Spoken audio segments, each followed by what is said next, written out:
No niin, morjens kaikille. Taas pitkästä aikaa vlogaittelen tässä, kun en ottaa vlogailua niin näkymässä tien päällä kotia mennessä töistä. Perjantai-päivä, pitkä viikonloppu, tai no lyhyt viikonloppu oikeastaan. No ei, viikonloppu kuitenkin. Pitkä lyhyt.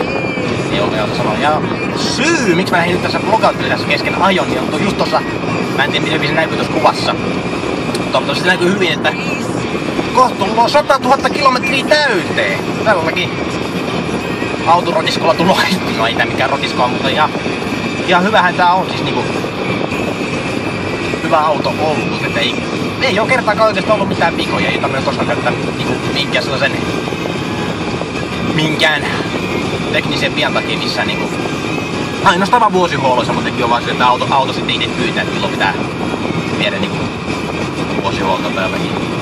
Kohta siinä on kiva lukema tuossa mittarissa, kun kohta siinä on pelkkiä ysiä. Itse kun mä olen se sanonut, että no, silloinhan ei ollut vielä se läppä olemassa, se, että se 4 läppä, niin olisi ollut talteen sen kilometrimäärä se 44 444 kilometriä. Nyt siellä on toi 99. Nämä on tämän 99 kilometriä. Mä en äsken tajunnut montako nollaa siellä laskin, mutta kohta on 100 000 mittarissa. Ja on se sen verran juhlillinen hetki, pitää tälleen vlogauttamalla niin juhlistaa sitä. Että sillä lailla kohta se sieltä räpsähtää. Tässä jännitetään. Rumut värisee. Kohta tulloo 100 000, milloin se sieltä räpsähtää.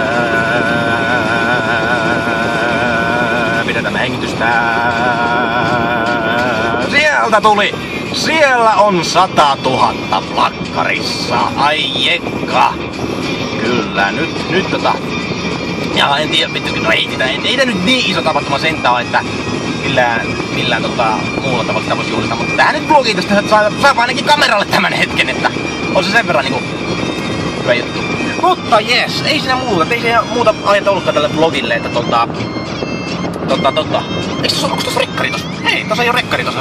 Niinku on se on tuolla tuulilla takana tossa. Eilen menemässä automaan. Mut joo, niin, tämmönen lyhyt vlogi oli tällä kertaa ja täytyy katsoa joskus paremmalla ajalla, jos vaikka vlogaitais jostakin ihan aiheesta vaikka niinku ja ois joku kesä tai joku semmonen sitten aiheena, mutta joo, ei siinä.